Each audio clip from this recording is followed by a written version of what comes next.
നമസ്കാരം. എല്ലാ മലയാളി വാർത്താ പ്രേക്ഷകർക്കും വാർത്തകളിലേക്ക് സ്വാഗതം. ഏവർക്കും നല്ലൊരു ദിവസം ആശംസിച്ചുകൊള്ളുന്നു. സംസ്ഥാനത്ത് വീണ്ടും മഴ.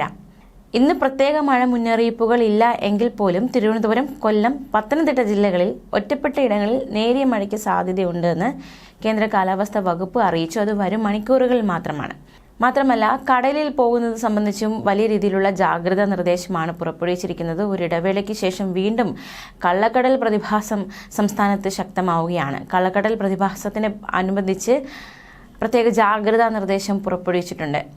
കള്ളക്കടലിന്റെ ഭാഗമായി കേരള തീരത്ത് 21 തീയതി വരെ, അതായത് നാളെ രാവിലെ 8:30 വരെ 0.5 മുതൽ 1.0 മീറ്റർ വരെയും, തമിഴ്നാട് തീരത്ത് നാളെ രാവിലെ 2:30 വരെ 0.7 മുതൽ 1.0 മീറ്റർ വരെയും ഉയർന്ന തിരമാലകൾ ഉണ്ടാകാൻ സാധ്യതയുണ്ട്. ഇത് കാരണം കടലാക്രമണത്തിനും സാധ്യതയുണ്ടെന്നും ദേശീയ സമുദ്രസ്ഥിതി പഠന ഗവേഷണ കേന്ദ്രത്തിന്റെ മുന്നറിയിപ്പ്. കടലാക്രമണത്തിന് സാധ്യതയുള്ളതുകൊണ്ട് തന്നെ മത്സ്യത്തൊഴിലാളികളും തീരദേശവാസികളും ജാഗ്രത പാലിക്കണമെന്ന് മുന്നറിയിപ്പ് നൽകിയിട്ടുണ്ട്. മുന്നറിയിപ്പുകൾ നോക്കാം. കടൽക്ഷോഭം രൂക്ഷമാകാൻ സാധ്യതയുണ്ട്. അതുകൊണ്ട് അപകട മേഖലകളിൽ നിന്നും അധികൃതരുടെ നിർദ്ദേശാനുസരണം മാറി താമസിക്കാൻ തയ്യാറാകണം.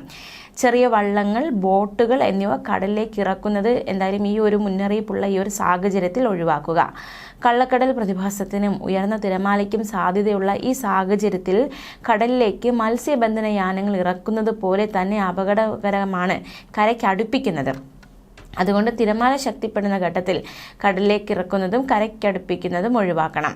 ദേശീയ സമുദ്രസ്ഥിതി പഠന ഗവേഷണ കേന്ദ്രം മുന്നറിയിപ്പ് പിൻവലിക്കുന്നതുവരെ ബീച്ചുകൾ കേന്ദ്രീകരിച്ചുള്ള വിനോദസഞ്ചാരം ഉൾപ്പെടെയുള്ള എല്ലാ പ്രവർത്തനങ്ങളും ശ്രദ്ധ പുലർത്തേണ്ടതുണ്ട്. മത്സ്യബന്ധന യാനങ്ങളായ ബോട്ട്, വള്ളം മുതലായവ ഹാർബറിൽ സുരക്ഷിതമായി കെട്ടിയിട്ട് സൂക്ഷിക്കണം. വള്ളങ്ങൾ തമ്മിൽ സുരക്ഷിത അകലം പാലിക്കുന്നത് കൂട്ടിയിടിച്ചുള്ള അപകട സാധ്യത ഒഴിവാക്കും. മത്സ്യബന്ധന ഉപകരണങ്ങളുടെ സുരക്ഷ ഉറപ്പാക്കണം. ബീച്ചിലേക്കുള്ള യാത്ര, കടലിൽ ഇറങ്ങിയുള്ള വിനോദം പൂർണ്ണമായും ഒഴിവാക്കണം. തീരശോഷണത്തിന് സാധ്യതയുള്ളതുകൊണ്ട് ജാഗ്രത പുലർത്തണം. ഇന്ന് തെക്കൻ തമിഴ്നാട് തീരം, കന്യാകുമാരി പ്രദേശം, അതിനോട് ചേർന്ന ഗൾഫ് ഓഫ് മന്നാർ എന്നിവിടങ്ങളിൽ മണിക്കൂറിൽ 35 മുതൽ 45 കിലോമീറ്റർ വരെയും, ചില അവസരങ്ങളിൽ മണിക്കൂറിൽ 55 കിലോമീറ്റർ വരെയും വേഗതയിൽ ശക്തമായ കാറ്റിനും മോശം കാലാവസ്ഥയ്ക്കും സാധ്യതയുണ്ട്. മേൽപ്പറഞ്ഞ തീയതികളിൽ ഈ പ്രദേശങ്ങളിൽ മത്സ്യബന്ധനത്തിനും പോകാൻ പാടുള്ളതല്ല.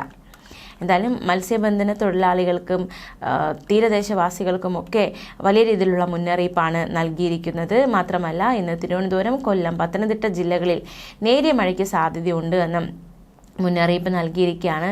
തീർച്ചയായിട്ടും തിരുവനന്തപുരം സ്വദേശികൾക്കറിയാം, തിരുവനന്തപുരത്ത് പലയിടത്തും ഇപ്പോൾ മഴക്കൂരാപ്പ്, അതായത് മഴയുടെ ഒരു സാഹചര്യത്തിലേക്ക് നീങ്ങുന്ന ഒരു അന്തരീക്ഷമാണ് ഉള്ളത്. തീർച്ചയായിട്ടും ജാഗ്രതയോടെ ആയിരിക്കുക. ന്യൂസ് ഡെസ്ക് മലയാളി വാർത്ത.